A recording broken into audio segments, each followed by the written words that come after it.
एक समय की बात है।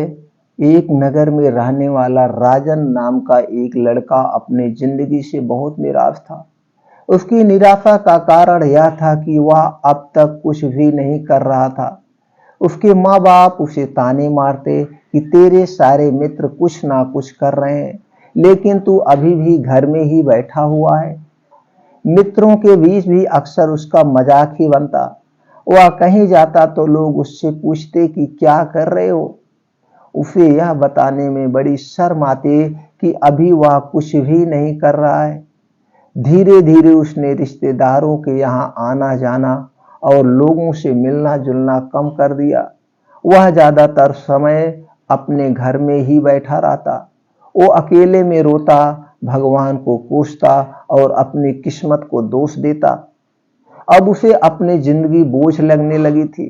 कभी कभी वह सोचता कि जब वह कुछ करने के लायक ही नहीं है तो फिर उसके जिंदा रहने का क्या फायदा।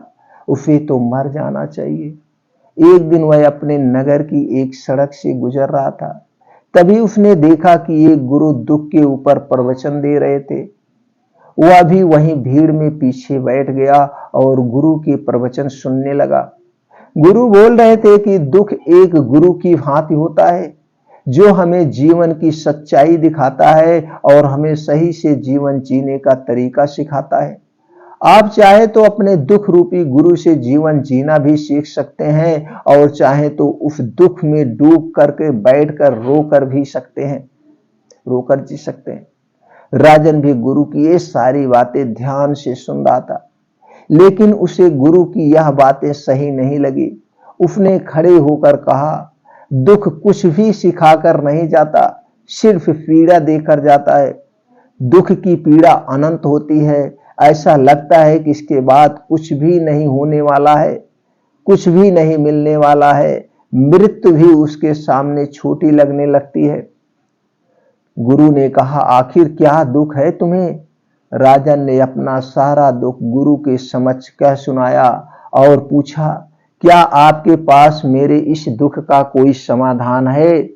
यह सुन गुरु मुस्कुराए और बोले, जिस दिन तुम्हारे जीवन में सच्चा दुख आए उस दिन मेरे पास आना, मैं तुम्हारे दुख का समाधान अवश्य करूंगा। इतना कहकर गुरु वहां से चले गए। राजन ने सोचा, क्या मेरा दुख सच्चा नहीं है। क्या जिसमें से मैं गुजर रहा हूं वो छोटा है। कोई भी मेरे दुख को नहीं समझ सकता। जब माँ बाप नहीं समझ पाए तो गुरु क्या समझेंगे। अपने दुखों से परेशान होकर राजन ने एक निर्णय लिया कि अब वह कुछ करके दिखाएगा। उसने एक छोटा सा व्यापार शुरू किया, लेकिन उसमें उसे सफलता नहीं मिल रही थी। पर उसके घर वाले खुश थे कि वह कुछ तो प्रयास कर रहा है। वह अपने व्यापार में जुटा रहा और उसे धीरे धीरे सफलता भी मिलने लगी। फिर उसने रफ्तार पकड़ ली और सिर्फ 4 से 5 साल के अंदर वह एक बड़ा व्यापारी बन गया। अब राजन के चारों तरफ ऐसे बहुत से लोग थे जो उसकी चिंता करते थे, उसे पसंद करते थे, उसके काम की प्रशंसा करते थे।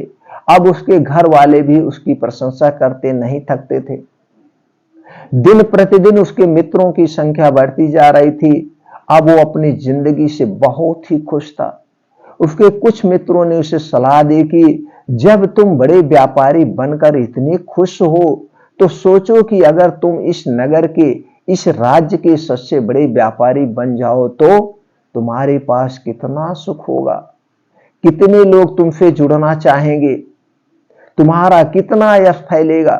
स्वयं राजा भी तुमसे मित्रता करना चाहेंगे और जरूरत पड़ने पर तुमसे ही धन उधार लेंगे। मित्रों की यह बात राजन के मन में घर कर गई। अब उसने और भी धन कमाने का प्रयास शुरू कर दिया, लेकिन उसे ये सब कुछ बहुत ही जल्दी चाहिए था।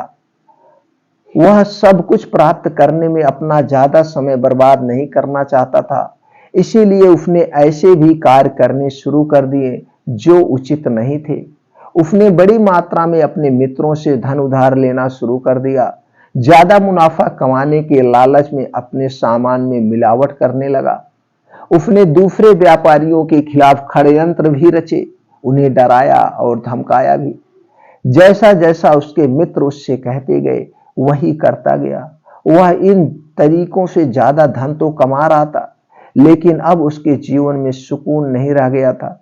उसके मन की शांति गायब हो गई थी। उसे रातों में नींद नहीं आती थी। सुख साधन की सारी वस्तुएं होने के बाद भी उसे किसी में सुख नहीं मिल रहा था।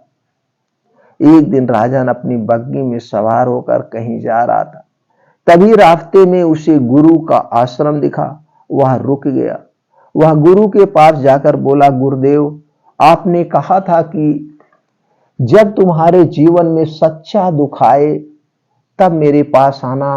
अब मैं बहुत दुखी हूं। मेरे रातों की नींद गायब हो गई है। मुझे कहीं सुकून नहीं मिल रहा है। इस तरीके से राजन ने अपनी सारी समस्या गुरु के सामने कह सुनाई। गुरु ने कहा, जब तुम्हें मुझसे पहली बार मिले थे तब भी तुम किसी दुख में थे। तुमने उस दुख से क्या सीखा? राजन ने कहा, मैंने सीखा कि सिर्फ सोचने और चिंता करने से कुछ नहीं होता है। अपनी सोच को सच करने के लिए कर्म करना पड़ता है, और सिर्फ कर्म करने से भी कुछ नहीं होता। अपने कर्म को अंतिम पड़ाव तक ले जाना भी आवश्यक होता है। चाहे रास्ते में कितनी मुश्किलें आए, मन कितना ही निराश हो, कितना ही लगे कि अब आगे कुछ भी नहीं होने वाला है, तब भी यह मानकर चलो कि मैं जो भी कर रहा हूं उसमें सफल अवश्य होऊंगा। लोग सिर्फ सफल व्यक्ति को ही सम्मान देते हैं, सफल व्यक्ति को ही सम्मान देते हैं। फिर चाहे कोई कितना ही अच्छा क्यों ना हो, वह लोगों की नजरों में होता है।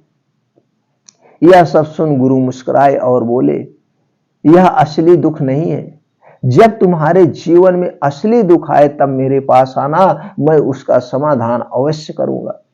राजन जाते समय गुरु को सोने के सिक्कों से भरा घड़ा भेंट किया। घड़ा देखकर गुरु ने कहा कि ये मेरे किसी काम का नहीं है, इसे उस पेड़ के नीचे गड्ढा खोदकर दफना दो। राजन ने गुरु के कहे के अनुसार घड़े को पेड़ के नीचे दफना दिया और वहां से चला गया। कुछ दिनों तक तो व्यापार अच्छी तरक्की कर रहा था, लेकिन गलत व्यापार की वजह से ही धीरे धीरे उसे व्यापार में घाटा होने लगा। उसकी सारी धन संपदा धीरे धीरे खत्म होने लगी, और एक दिन ऐसा आया जब उसके पास कुछ भी नहीं बचा और वह कर्जे से लद चुका था। लेकिन वह निश्चिंत था, क्योंकि उसने सारा कर्जा अपने मित्रों से ही लिया था।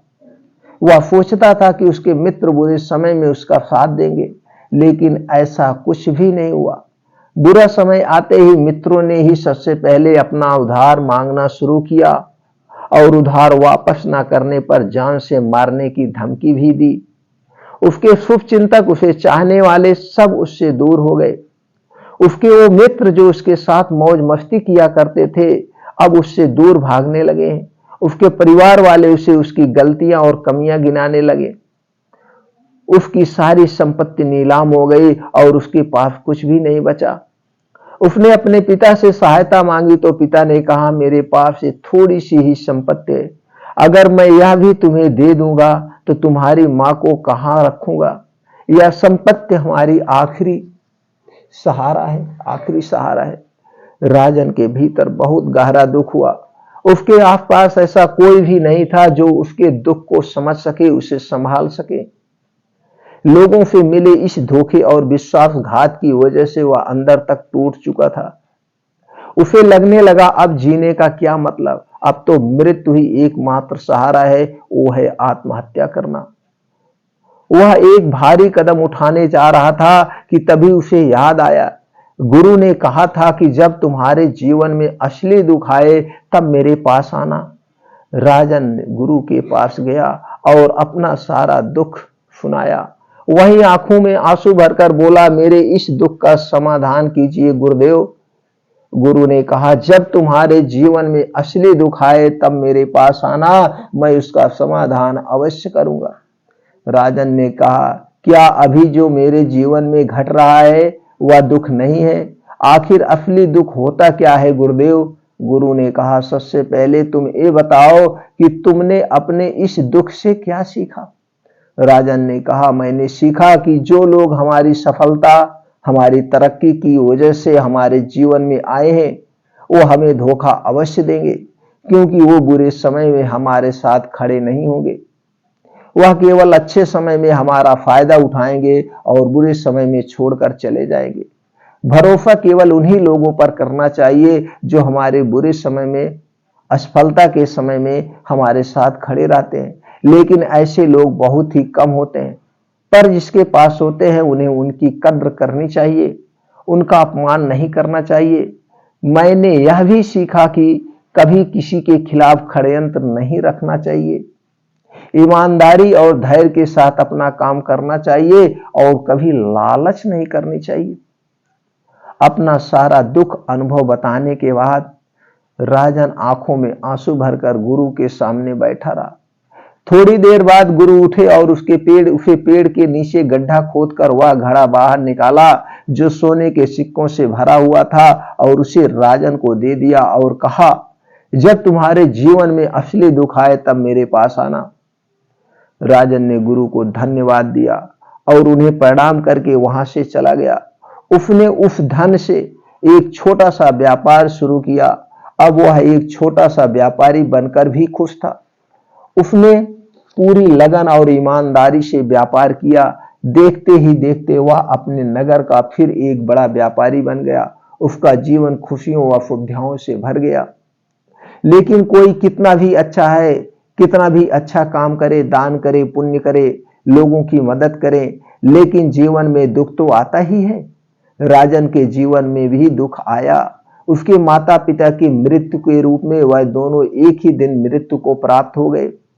राजन अपने माता पिता से बहुत प्रेम करता था, इसीलिए उनकी मृत्यु से बहुत उसे गहरा आघात पहुंचा। वह उन दोनों के पार्थिव शरीर को शमशान घाट ले गया, जहां उनकी अंतिम क्रिया की गई। वहां उसने अपने माता पिता के शरीर को जलते हुए देखा तो उसका मन बेचैन हो गया। उसके अंदर बहुत से प्रश्न उठने लगे। घर वापस आया तो उसने अपने माता पिता के घर और संपत्ति को देखा, जिसके लिए उसके पिता हमेशा लड़ते रहते थे। आज वह लावारिस पड़ी है। आज उसकी देख रेख करने वाले, उसके लिए लड़ने वाले इस दुनिया से चले गए। उसके पिता ने जो भी कमाया था, जो भी बनाया था, वो सब यहीं पर रह गया था। एक दिन पहले तक किसी से भी अपनी संपत्ति के लिए लड़ जाने वाले उसके पिताजी आज खुद इस दुनिया से अलविदा हो गए थे। उसका मन इसी तरह से अनेक विचारों के भंवर में फंसा हुआ था। उसे अंदर से अकेलापन और डर महसूस हो रहा था।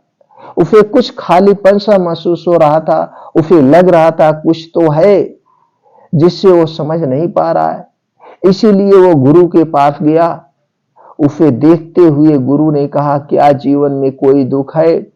राजन ने कहा, वैसे तो जीवन में कोई दुख नहीं है गुरुदेव, सब सुख है, सब अच्छा चल रहा है, लेकिन आज मेरे माता पिता की मृत्यु हो गई।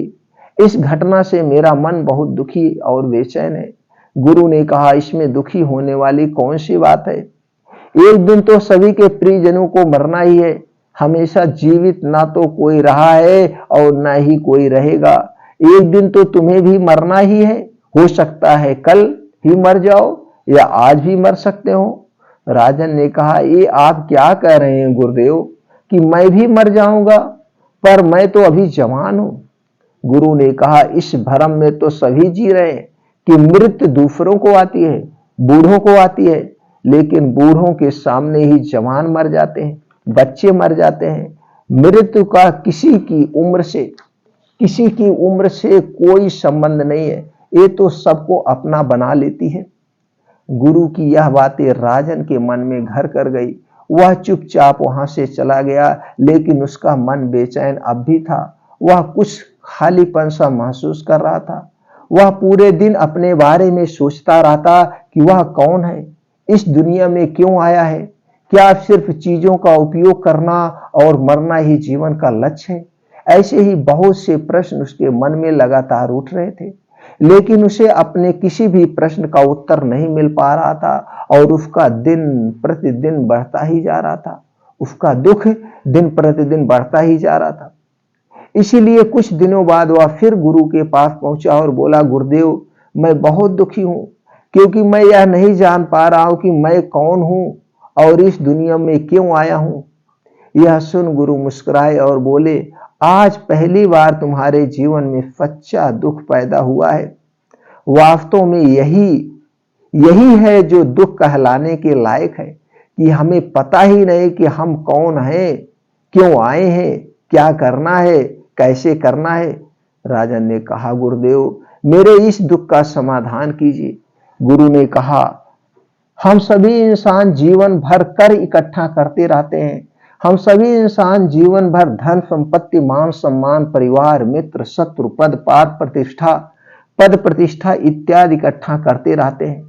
गुरु ने कहा, क्या इन इकट्ठा की हुई सभी चीजों में से एक भी चीज को अपने साथ ले जा सकते हो? राजन ने कहा, नहीं गुरुदेव, इनमें से तो कुछ भी साथ नहीं जाता। मेरे माता पिता के साथ भी कुछ नहीं गया, सब तो यहीं पर छूट गया, घर परिवार संपत्ति सब कुछ। गुरु ने कहा, मेरी बातों को ध्यान से सुनना। इस दुनिया में हमें जो इकट्ठा करना चाहिए वो तो हम कभी इकट्ठा करते ही नहीं। चीजें हमारे सामने ही होती है लेकिन हम उन्हें देखने का प्रयास ही नहीं करते। इस दुनिया में हमें जिस चीज को इकट्ठा करना वो हम खुद हैं। हमें खुद को इकट्ठा करना है ताकि जब मृत्यु हो तो हम एक हो सके और स्वयं को पहचान सके। हम भीतर से बटे हुए हैं। हम बटे हुए हैं प्रेम में, नफरत में, क्रोध में, जलन में, क्रूरता में, धन में, संपत्ति में, पद में, प्रतिष्ठा में, मान में, पहचान में, धर्म में, जात में, ऐसी ही सैकड़ों हजारों चीजों और वास्तव में हम बटे हुए हैं। हम टुकड़ों में जीवन जी रहे हैं। इस बंटवारे की वजह से हमारी चेतना कभी नहीं एक हो पाती। हमारी चेतना शक्ति बिखर गई है। इसीलिए हमारे पास इतना भी समय नहीं है, इतनी भी ऊर्जा नहीं है कि हम मुड़कर एक बार अपने भीतर देख सके।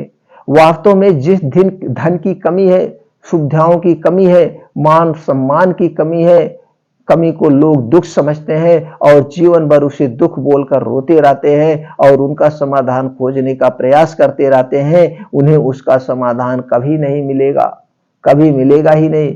क्योंकि जिन्हें लोग दुख समझते हैं वो असली दुख ही नहीं, वो असली दुख है ही नहीं। वो तो सिर्फ इंसान की चाहत है, उसकी इच्छा है जिसकी पूर्ति कभी नहीं की जा सकती। इसलिए यहाँ व्यक्ति को ऐसे दुखों का कभी समाधान मिला ही नहीं है। इसलिए इन सब के ऊपर अगर अपने दुखों का परम समाधान चाहिए तो सबसे पहले अपने आप को इकट्ठा करो, अपनी ऊर्जा को इस संसार से वापस खींचो और एकत्रित करो, अपने ऊपर ध्यान दो, खुद पर ध्यान लगाओ। मृत्यु से पहले अपने आप को पहचान लो, ऐसे ही बिखरे हुए मत चलो। राजन ने कहा, तो क्या गुरुदेव हमें ये संसार छोड़ देना चाहिए, अपनी सभी इच्छाओं को मार देना चाहिए, किसी से प्रेम नहीं करना चाहिए, धन संपत्ति नहीं इकट्ठा करनी चाहिए, मान सम्मान की आफत छोड़ देनी चाहिए? गुरु ने कहा, एक बिखरे हुए मनुष्य के अंदर से कामनाएं, इच्छाएं और वासनाएं ऐसे ही निकलती हैं जैसे पहाड़ से कोई पत्थर गिर रहा हो जिस पर पहाड़ का कोई नियंत्रण नहीं है, सिवाय देखने, परेशान होने और कुछ खोने के। इसी प्रकार एक बिखरे हुए मनुष्य की इच्छाएं अनियंत्रित और सुख दुखदायी होती है। उसका अनियंत्रित मन कुछ भी इच्छाएं और कल्पनाएं करता रहता है और दुखी होता रहता है। लेकिन जब व्यक्ति एकत्रित हो जाता है तो वह जो भी इकट्ठा करता है सब उसके नियंत्रण में रहता है, तभी इच्छाएं भी उसकी इच्छा से निकलती हैं। राजन ने कहा, गुरुदेव आपने मेरे सच्चे दुख का समाधान कर दिया, आपका बहुत बहुत धन्यवाद। आपसे मैं खुद को एकत्रित करने का प्रयास करूंगा।